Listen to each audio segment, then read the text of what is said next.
Hey guys, Stan Efferding here, founder of The Vertical Diet. We provide a simple, sensible, and sustainable solution to help you reach your health and fitness goals. First, get started with our easy-to-follow Vertical Diet ebook, which includes a quick start guide and sample menus to customize a diet plan that fits your goals. Second, use the My Vertical Tracker app to help you monitor and maintain your progress. And third, for our busy clients who are always on the go, let us do the cooking for you. Our Vertical Diet Meal Prep Company offers free shipping for your favorite meals delivered to your door in the US and Canada. So head on over to stanefferding.com and get started. Hey everybody, welcome back to the Vertical Podcast. Stan Efferding, founder of the Vertical Diet, here with my permanent co-host in this bodybuilding world. This is the great Flex Wheeler, and we've got a very exciting guest on today, someone I have a little bit of a history with. I'm excited to talk to him.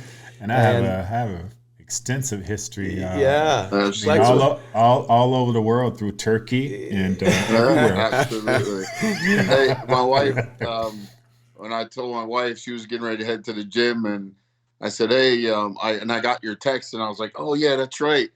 And I said, Flex and Stan is about to call me. She was like, Stan? I was like, yeah, Stan Efferding. She was like, isn't that the guy you had to fight with? I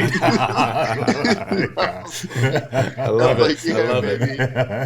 And she was like, isn't that weird? And I was like, no, that's been forever ago. That's sports, man. So it's the great Johnnie Jackson we've got on the site today. He was the 2001 NPC national champion. First and overall, got his IFBB pro card, and man, you have been competing a lot. I looked back at some of your years. How did you manage to do 5 shows, 6 shows, 7 shows a year? I have no idea. I've learned I've done 80 shows over my career. Kidding? So yeah, it's pretty amazing. I wasn't counting, but I'm a doer, and if I'm not doing anything, I think I'm lazy, and I'm going backwards. And my thing, like, I grew up in very humbling beginnings. So if I'm not active, I'm thinking I'm going back to that. My biggest fear is living like that again. So I constantly like doing trying to make money, whatever, so I can avoid going back to where I came from, actually. Well, you're doing what you love, and it is hard work, but I can remember a brief story when I was a young man and I was working for a property developer, and it was a difficult time in the business. And anyhow, I asked him, I said, how do you do this? How do you tolerate all this stress and what have you? I was a teenager at the time, and he looked at me and he said, young man, I was in Vietnam. and it made me think here that you yourself were in Desert Storm and Desert Shield, so this probably has to seem pretty easy to you by comparison. Oh my God, yes. And mind you, I turned 21 over there. We left country January 7th, and my birthday's January 30th, actually a couple days from now. So I was sitting on the cot over in Saudi at 120-degree weather going, hey, I'm 21 today, lucky me. See, I think we lose sight of that a lot of people think they're going to war in the gym, and you train harder than anybody, but just to put it in perspective, that this is something that we get to do, not something that we have to do. Yeah, for sure. That's somewhat why I'm the way I am, because this is such a blessing, and guys really lose focus on that. Like, not everybody get to do what we do. And especially at the highest, peak of it, of course, I would love to have a career like Flex Wheeler, like everybody else. My God, you got to be careful. It's a total honor, Flex, for sure, to be here sitting, not physically with you, but still across from you, talking with you. It's always an honor, man. I can't explain it to you. I really truly appreciate is, it. and I'm sure everyone would feel the same way. Much respect, and it's such an honor just to hold conversations with you, for sure. I really appreciate it, Johnny. The saying is, you find out who your friends are when things are not going your way, and we've always hit it off. Never had an issue between us, and that's rare between athletes and everything. But I consider you a true friend. love watching you compete on stage, and for an old geezer like me to see somebody like you out there still kicking butt and taking names, man, it's gonna be very pleasurable sitting in the audience watching my boy up there get down again. Yeah, man. Well, to see you guys' eyes on me is definitely, and just to hear the little backup for sure inspires and motivates me, to keep doing what I'm doing, for sure. And that's one of the things I told Branch is the response of the peers of the older guys that means so much to me, and to hear you guys, say stuff like that to me, and I've never reached you guys, placings or your guys' status or not even close, but you guys still talk with me and treat me with respect, and I really appreciate it. And you're setting some records yourself. You've got to be damn near 13 Mr. Olympias already that you've competed in. It's European. Yes.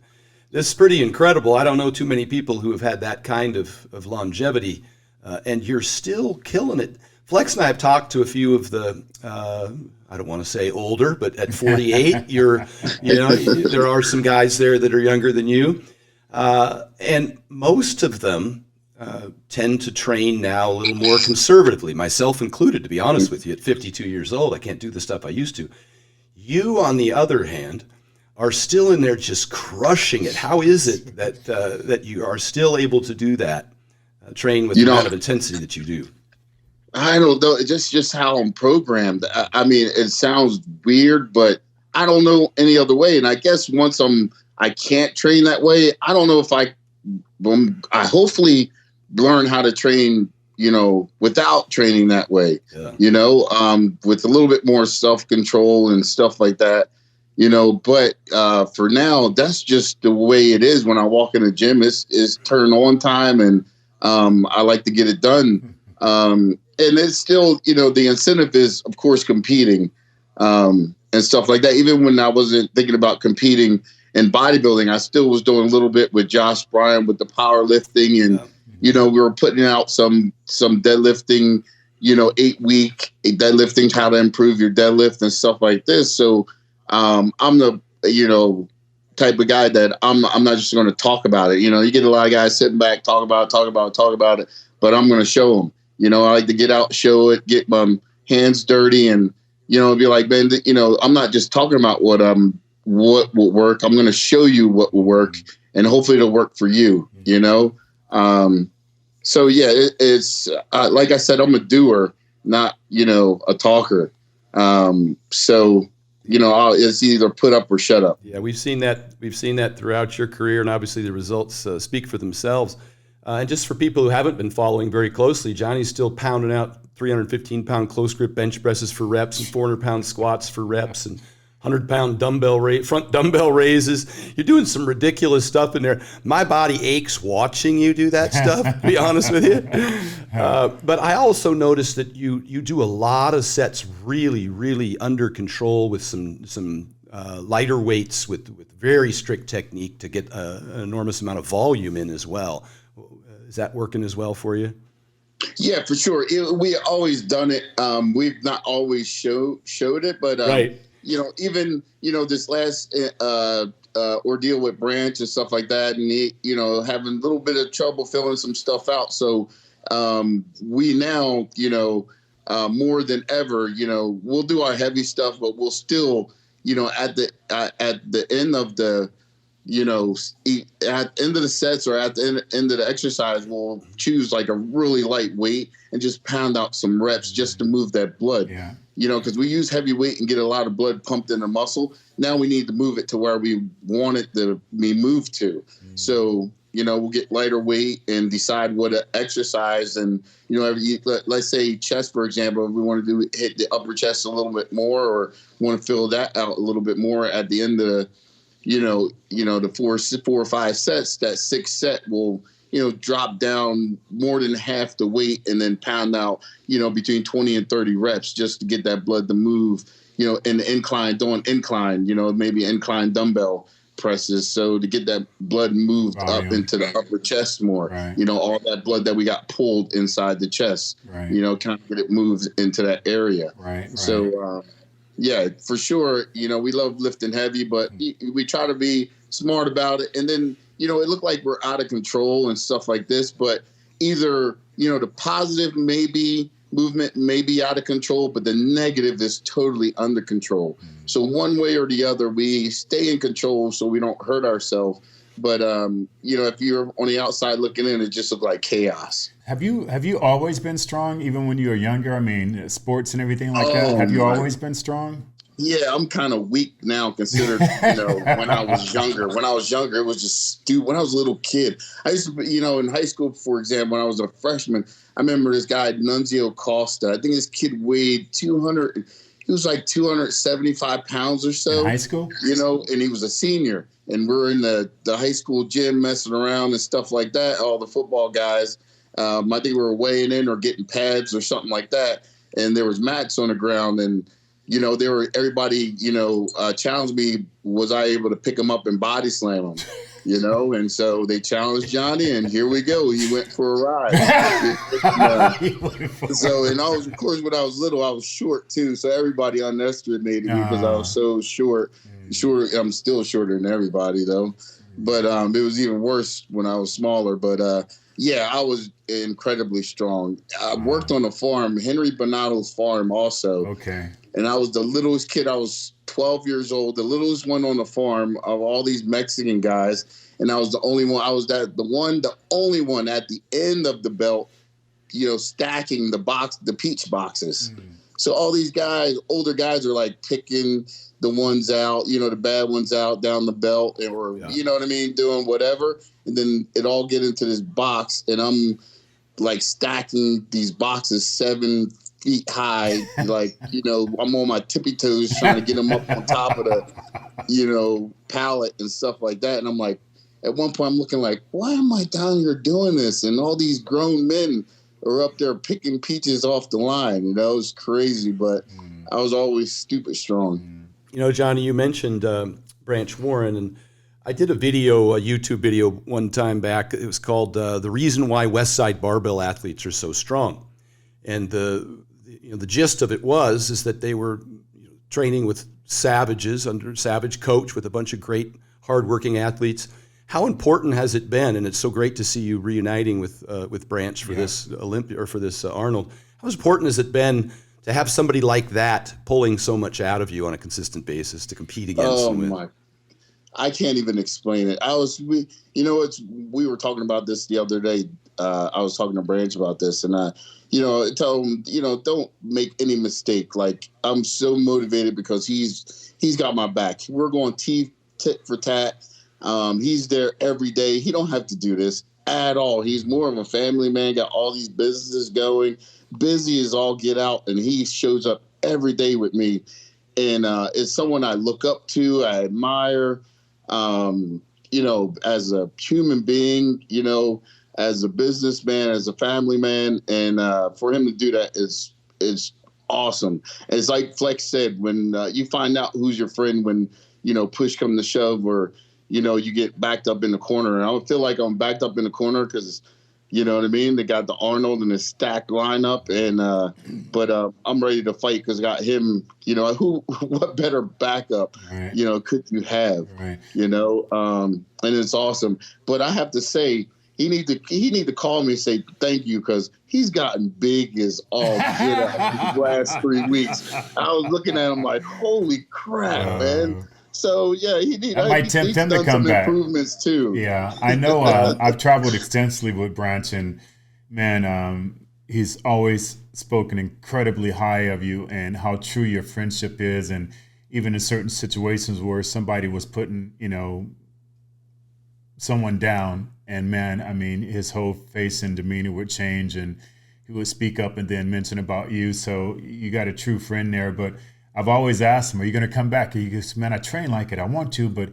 And then when I try to come back, he's like, damn, well, maybe if you're doing it, I can try. But I'm wondering now that he's actually getting in some real good training and stuff like that. Is there any temptation of him potentially coming back? Well, for sure. Of course, I know, the inner and stuff like that, inner workings and all that kind of stuff. And he want to compete way worse than I do, to be all honest. He won't tell you that, but he's biting at the bit to compete. But, he's proud and, prideful, and, he set a standard for himself. Yeah. So there's no way he'll step back on stage, unless he can bring that same package or better, actually, than when, he decided to step off stage. Right. And, we're a little bit older now. No, not at all. Like this. So, not old you, at all. you know what I mean? Whether that'll happen or not, we all know Branch. He has the will, to do whatever the hell he wants to do if he put his mind to it. Right. And that's the God honest truth. And like I said, he wants to do it, but I'm sure he wanted to do it if he did it, it would have to be in the right way. He would have to look, magnificent. And so he can, continue to spread his word and his ideas and, his motivation out to his fans and the world and stuff like that. So I'm sure, any imperfection, is going to affect him. And he's going to, he's going to back off of it. So you never know. Stranger things has happened. That's true. I remember everybody was always asking me if I'm going to compete in powerlifting again. I'm like, are you kidding me? Once you reach a certain level, you just, after that, you just kind of, you don't want to go back and do less than that. But still, Branch is extraordinary. It's very time consuming too. I mean, you have to commit a lot of time to it. And you have one child. She's got to be 10 years old now. Your daughter. No, but she is here. She's biting at the bit to get on. So. Is she? Well, yeah, she's got to say hi. How old is she now? She's 11. 11, yeah. I can remember you just had her back in 2010 when I saw you at the Phoenix Pro. You guys had just had the baby. And look at her, oh my God, how quick they grow. Yeah, she looks tall. Yeah. Beautiful, man. She is. She's almost taller than, well, that's not saying that. But she's almost taller than me. Wow. For sure. I hate it. I mean, I walk around the house looking at pictures going, my baby's not going to be this small anymore. I know. Yeah. Do you know how many times your father has posed and dedicated his song to you? So many times.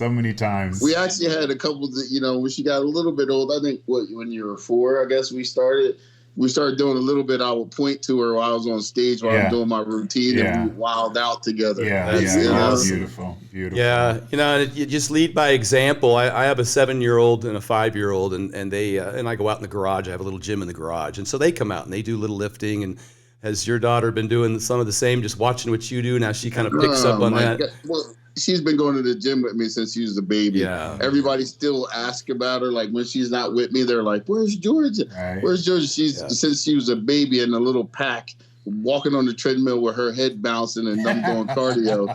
She's been going to the gym and me training my clients. She was right there with me and stuff like that, and still do. And she's doing her own thing in gymnastics and basketball now and dance. She does some dancing and all that kind of stuff. So beautiful. She definitely, she's athletic. She has athletic spirit and in her. she appreciates the consistency and the commitment that it takes to be great. So she sees that in you, and now she's able to be the best at her sport amongst her peers. Yeah, for sure. Well, the best thing is academically wise, she's awesome. Really? She's been on fast track since she's pretty much been in school. So that's the key, education. And all that other stuff is great, Yeah. But education is definitely is the key. When's her birthday? My daughter's 11. My youngest daughter's 11 also. When is her birthday? December 30th. December 30th. Okay. All right. Yeah. Oh, that's awesome. Yeah, I thought we were going to share a month because mine is January 30th. And I thought, maybe she's going to go January 1st, maybe 2nd. And she was like, oh, no, I want my own month. Yeah. Oh, wow. She wants to be her own person. Yeah, she wants to be my own person. And at that, I'm going to have it the same day, but different month, though. I'm going to really mess with them. So I got to know, so you got almost 6 weeks now to the Arnold, and you're pretty strict on your diet. What are you eating right now? Oh, man. Well, I'm working with George Farah. Okay. He's doing everything. So it's basically, morning 12 egg whites. And what I have is 12 egg whites. And now you got me thinking because I got to pull it up to always do it. And it's 5 ounces of grits now. And then 3 hours after that, it's salmon, 7 ounces of salmon and a cup and a half of white rice. and then 3 hours after that is 7 ounces of chicken and a couple of white rice, and then pre-workout nitric acid and an apple pre-workout, and then after workout I get a whey, 75 gram whey shake, and then 30 or 45 minutes after that a Gatorade, and then tilapia fish, white fish, and asparagus, and then salmon again, and asparagus, and then 12 egg whites and asparagus or any kind of green vegetables. Wow, yeah. You actually get a cup and a half of rice, man. I would just be salivating at the mouth. Yeah, for sure. That's some rice there. Yeah. So I was curious then, does Georgia bring over and open up a dessert in front of you these last 6 weeks? And, no, not really. It doesn't bother me. She's a horrible eater too. She don't.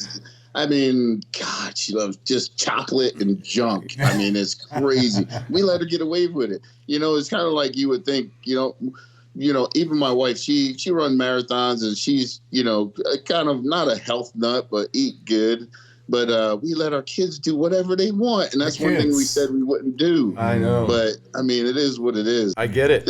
What's funny, and I've said this before on other podcasts, but I was at the NSCA conference this year, and Dr. Jose Antonio, who's president of the International Society of Sports Nutrition, has 2 college-age daughters. And he mentioned there in his seminar, the presentation, he said, just make sure they get a gram of protein per pound of body weight and let it go from there.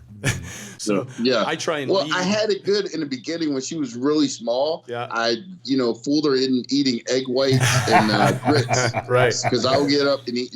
I eat that on the off season. I love grit. I grew up. I'm not a country boy. I was born in New Jersey, but my parents are from Georgia, and so we grew up eating grits and all that kind of stuff. So I would, make some grits, egg whites and some grits, and while she was a baby, and she thought it was like big time because she would sit back here and eat with me and stuff like that. Yeah. And then at one point she got her own fork and would come, and I'm like, wait a minute, I didn't eat that. I didn't make that much now. It's getting a little bit big now, So then I had to make her a separate bowl after a while. But then as she gotten older, it's kind of like reverted to cereal, and more cereal. Right. It's crazy. The upside for me is that if they're pouring milk in that, then they're getting protein, so I'm happy. There you go. I'm fine with that.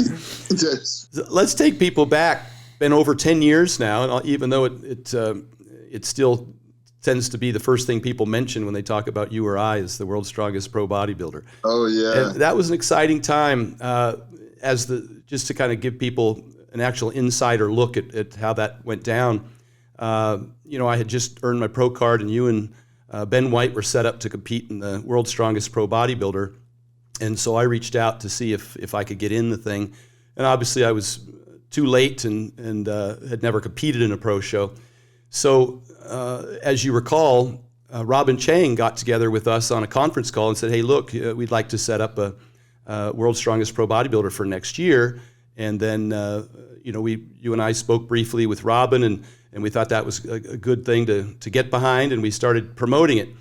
And then things got ugly from there. Then my buddy Mark Bell, Mark, everybody knows Mark now, but back then he was much the same. We started shooting all these videos where I was just tossing out so much disrespect and mad talk that everybody really got behind it. I think it was hugely followed. I was shocked by the number of people that got behind the whole world's strongest pro bodybuilder thing. To me, I always thought it was kind of a circus sideshow, but man, it was such a big deal. And it seems like it goes back to, Ronnie Coleman. And before that, it was Lou Ferrigno and Arnold. Well, before that, even before we did that, myself and Ben White, even before that, I actually talked to Jim Mannion. We talked, quite a bit back then, back and forth. He called and here and there and stuff like that, and checked on us and stuff like that. And I came up with an idea, and I was like, hey, and Ronnie went to Stroud's a lot. Him and, the owner of Stroud's, Kirk Stroud, they're really, really, really, really, really close. Right. So, and then back then, Ronnie trained there quite a bit. And so I got a phone, and I was like, hey, Jim, I said, you think if I talked to Ronnie, and we put together, kind of a, exhibition where we lift against each other and stuff like that. You think you would, support it and, create it and stuff like that. And he was like, you know what? If you get Ronnie to do something like that, I'll definitely create, and do whatever. So I went up to him.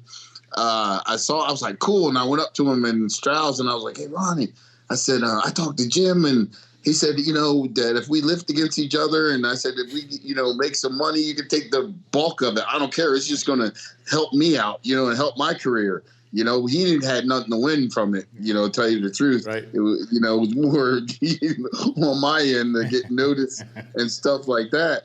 And I said, he said, they would create something and this, that, and the other. And he was like, oh, okay. Yeah, okay. Looked at me and stuff like that. And I was like, cool. And walked away.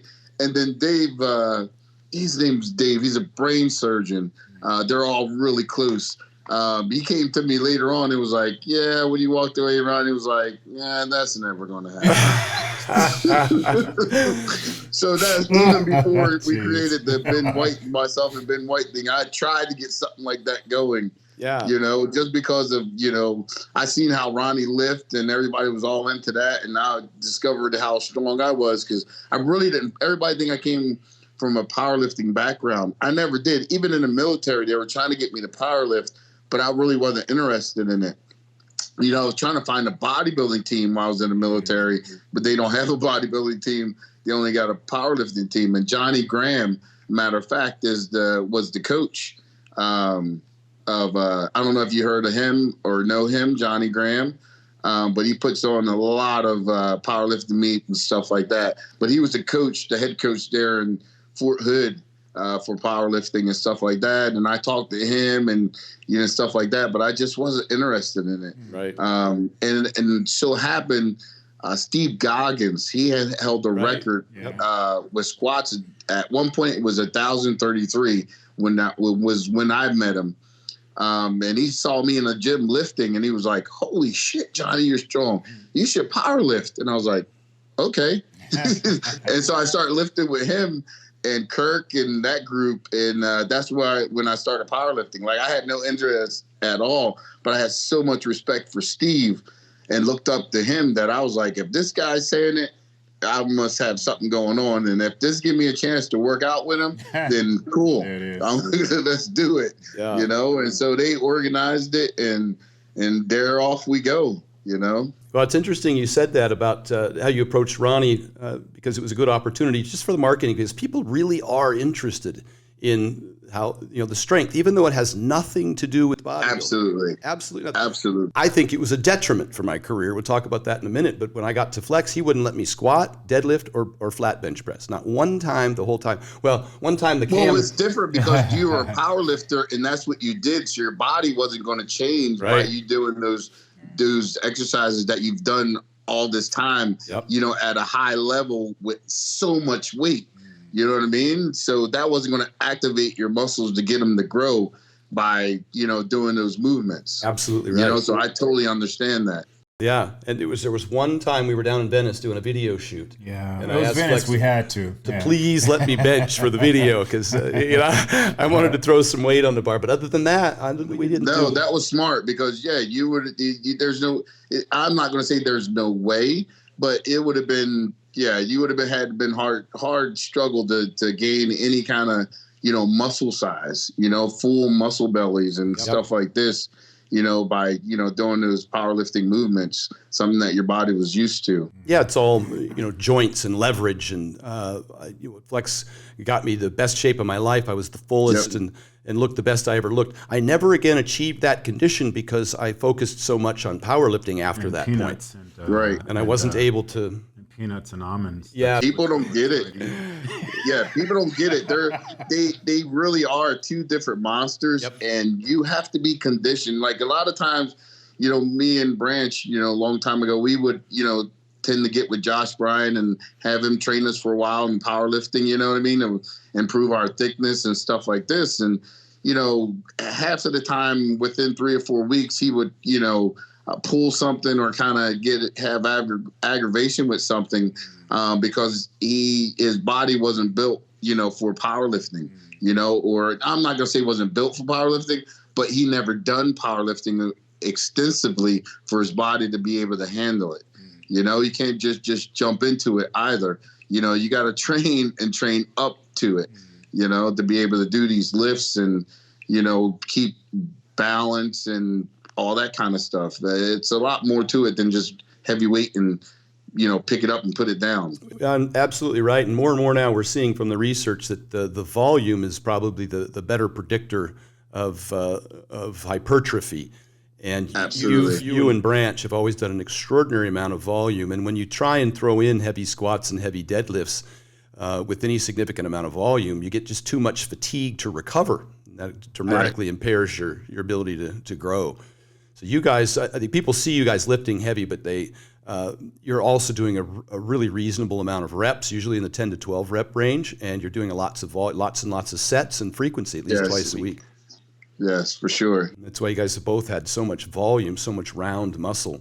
Well, I'll say this: the year after, you qualified for the Olympia the next year, and of course, that's what the whole deal with me not lifting in that second one was. Bodybuilding is where I made my money. Yep. And to tell you to be, just straight up honest, 2009 was a shit year for me. That's when we were having Georgia. Yep. I remember leaving the hospital just exhausted. Like, I had to go do cardio. There ain't no way in hell I should have been driving, let alone driving to the gym to do cardio. And I do the stairs when I do cardio. And I just remember feeling numb on the stairs. That's how tired and worn out I was. And so, it's, just my detriment, sometimes of how, like I said, I like to do and like to go, and I don't back down. And if I say I'm going to do something, I do it. And that's one of the times that I hurt myself that year, because I was losing, wasn't growing, wasn't eating, wasn't getting any sleep, stressed out of my mind because, we had a really, complicated, pregnancy and stuff like this. And it took its toll, and I was having a shit year, and I couldn't qualify for the Olympia for nothing. And I had that one chance left at Atlantic City Pro at the end of the year. But then Robin called me with the world's strongest bodybuilder he had put together and stuff like that, and asked would I do it. And I was like, hell yeah. Because that's my excuse why I'm not doing the Olympia, competing in the Olympia, because I'm doing the powerlifting instead of the bodybuilding. Yeah. So that saved my ass big time. I've talked about that before. I remember you in 2009. I remember that was a difficult year for you. You had talked about the fact that you had Georgia on the way, and you weren't at your former form. And I often say that competition, something great happened out of that. You and I both very competitive people. Right. And I said that it brings the best out of people, but Johnny's best was bodybuilding and my best was powerlifting. Right. You went on to re-qualify for the Olympia multiple times over and compete and reestablish, if not even exceed, your historical best as a bodybuilder. It seems to me that you doubled down and focused more on your assets, and I kind of went back into what I was better at and set multiple world records in powerlifting. I thought, it benefited both of us, even though we didn't compete against each other. We were both very competitive to get better. So I always look back at that thing as kind of something that sparked both of us just to do more and do better at what we were great at. Yeah, absolutely. And I'll always, that's good. Because I always say to people, never look back on something that you did and think, oh man, I wish I didn't do that, or man, I wish I could change that, all that stuff. Because we got to go through what we go through to become the person that we were supposed to become, that God has planned. And so all our experiences, leads up to, the knowledge and, the patience and, just being smart about, our future and stuff like that, and in who we become and how we talk to people and how we present stuff. So, yeah, for sure, I learned so much then. I had so much fun doing it. It would have been fun. It would have been a blast to be able to lift again. I wanted to honestly lift again that next year, but I need to make some money, man. So I was like, I need you got another mouth to feed. I got to go make this happen. Yeah, I was like, look, I want to lift. That's fun for me. Powerlifting, that's fun. I'm having fun. Even when I was bodybuilding and, I would, get place horrible in the show, I would find a powerlifting meet to do right away so I could feel better about myself, So, I had fun and I love powerlifting, but, make any money at it. I never told this story, but the following year, when you qualified for the Olympia and competed in bodybuilding, Ben White also qualified for the Olympia. But I don't think he felt as though he was ready yet to place well, and the world's strongest bodybuilder was at risk of not happening at all because he didn't need to do it. He was qualified to compete in bodybuilding. So there was $10,000 on the line. I don't think Ben felt as though he could beat me. So I called Ben up and I said, I'll guarantee you the purse if you just compete against me. Oh, wow. And Ben said, I'm in, and we got a hold of Robin. You should have called me. I would have.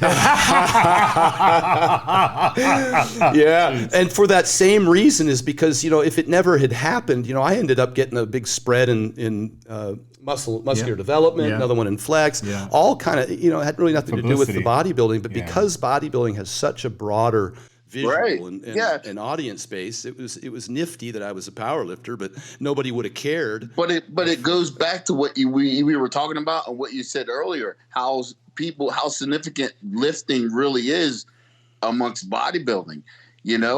People really, they love bodybuilding, but they love the lifting part of it too. People used to tell me that the kids, when I was in the magazine, they would stop and count,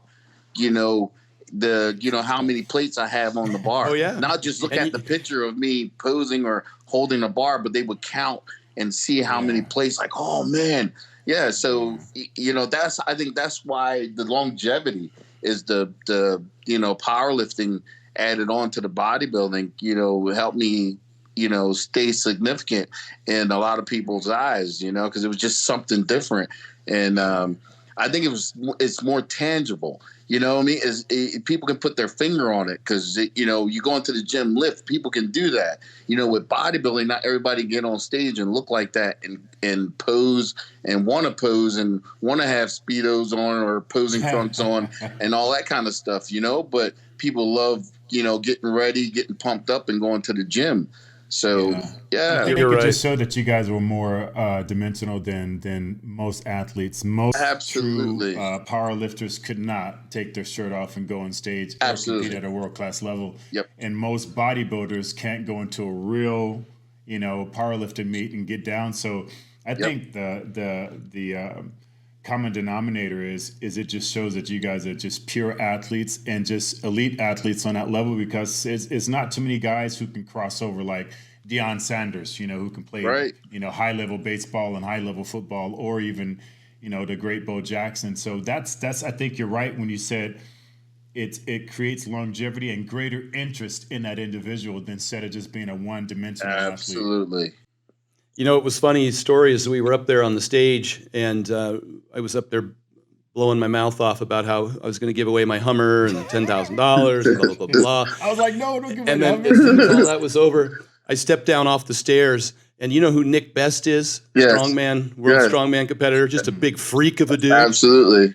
Nick comes rolling up to me. It's like face to face. He's like, I'll take your money. I'll take your car. Hell yeah. Are you kidding me? Yeah. And he's like $3 bills. He's looking down at me all gruff with that big face of his. And I'm just like, I'll get right back to you. Yeah. We'll talk about that, buddy, later on. Let me know when you get your... One of the requirements is you have to compete on a high level of bodybuilding. Yeah. So that checks you out. Okay, sorry. Yeah.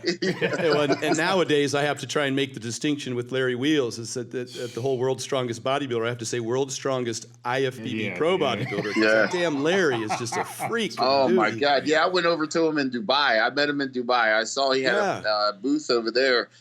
So I snuck over there to meet him. I told him I thought he was incredible. The things he's done, the lifts, I think it's incredible.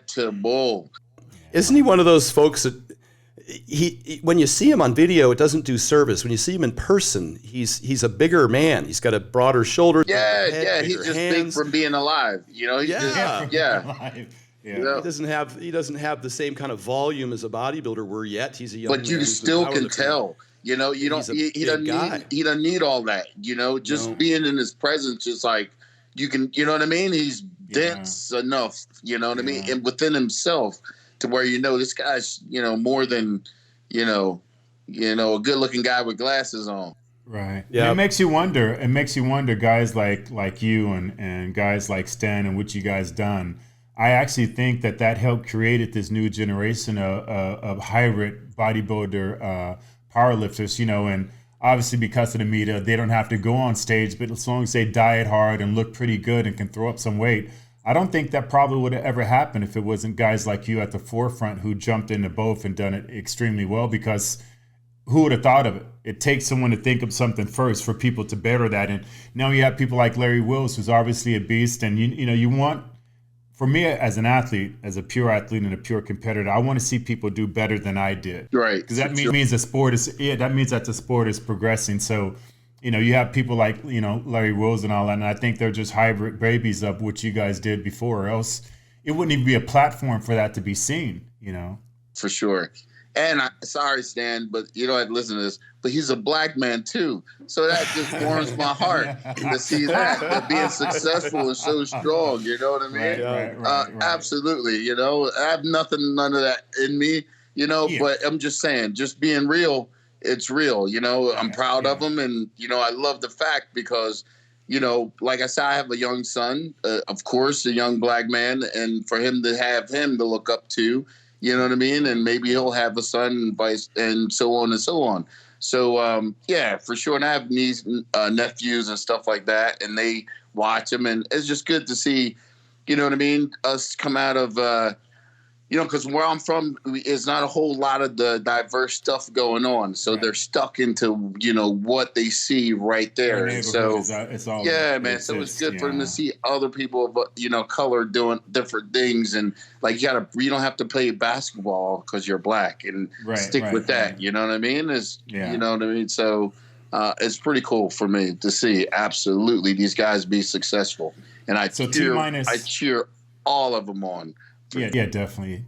T-minus weeks out from the Arnold Classic. Give us an update on how do you think you look compared to before, how things are going. I've been watching your videos on, obviously on Instagram, and it's still, you're still carrying that thickness. I always hated you and Brent for having that full chest, and I would always tell Brent, aren't you worried that it's going to tear? And he goes, what do you mean? I go, it's just so freaking big and full. That's funny. I mean, how much more volume can you put in there? So give us an update on how things are going. Yeah, things are going great. We talk about it quite a bit, and Brent is like, man, like nothing's changed. I haven't skipped a beat, for sure. I'm really excited. In the 2 years that I did take off, I'm refreshed. My skin, Sean, matter of fact, Sean Roden stopped by. I was at LA at the LA Fit Expo, and Sean was walking by, and I was like, whoa, I even forgot about all his ordeal. I was so excited to see him because I hadn't seen him in so long. And I was like, oh my God, Sean, come here, man.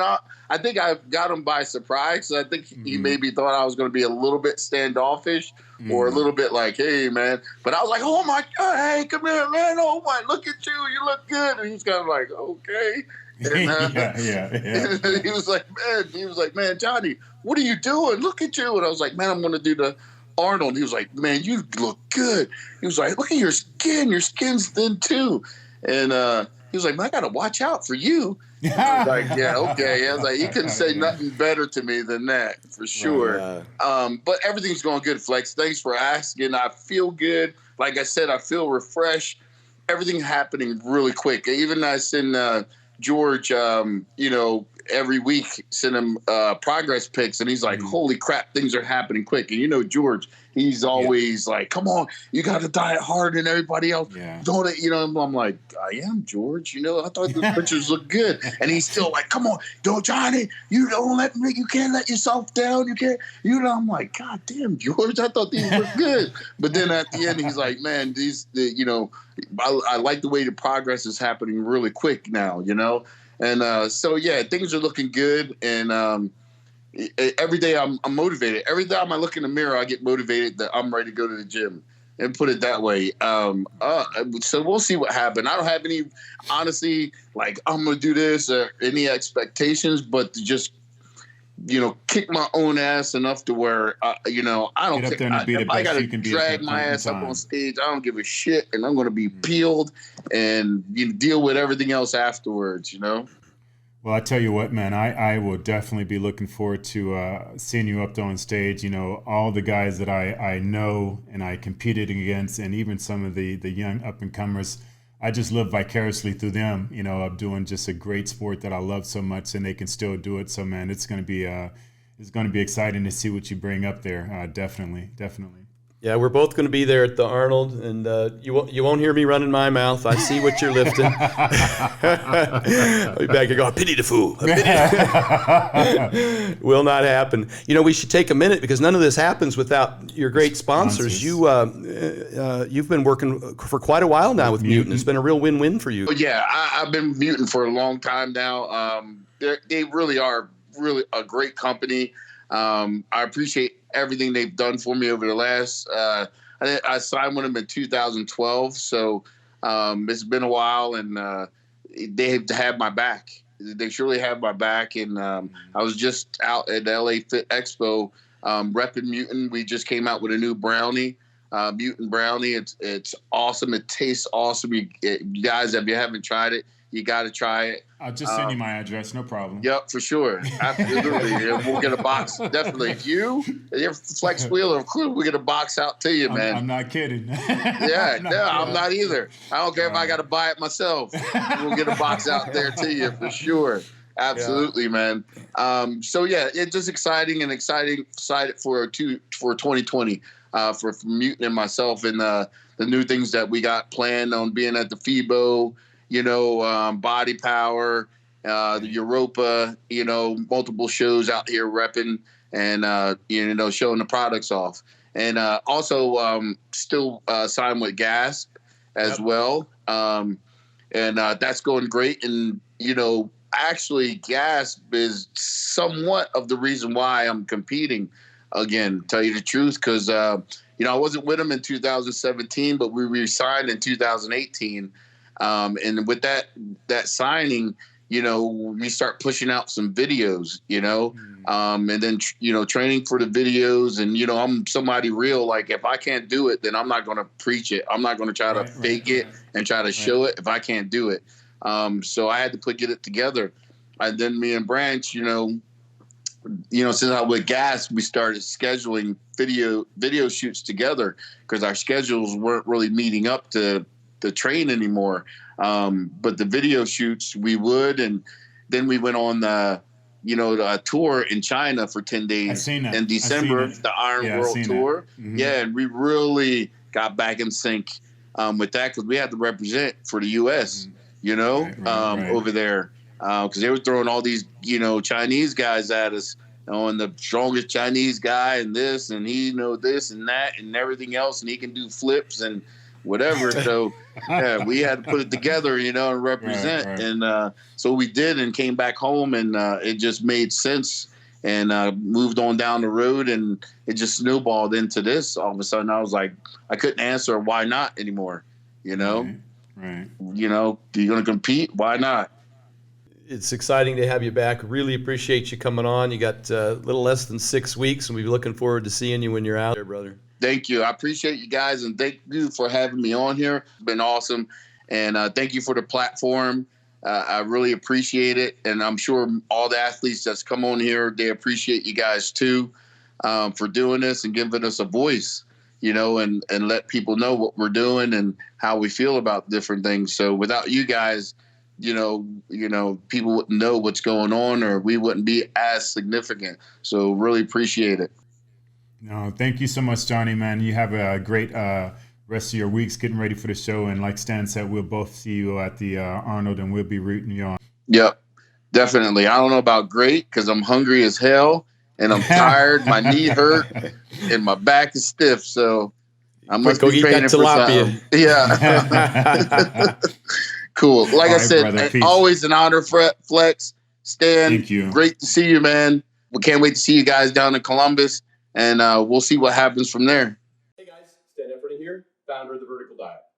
We provide a simple, sensible, and sustainable solution to help you reach your health and fitness goals. First, get started with our easy-to-follow Vertical Diet ebook, which includes a quick start guide and sample menus to customize a diet plan that fits your goals. Second, use the My Vertical Tracker app to help you monitor and maintain your progress. And third, for our busy clients who are always on the go, let us do the cooking for you. Our Vertical Diet Meal Prep Company offers free shipping for your favorite meals delivered to your door in the US and Canada.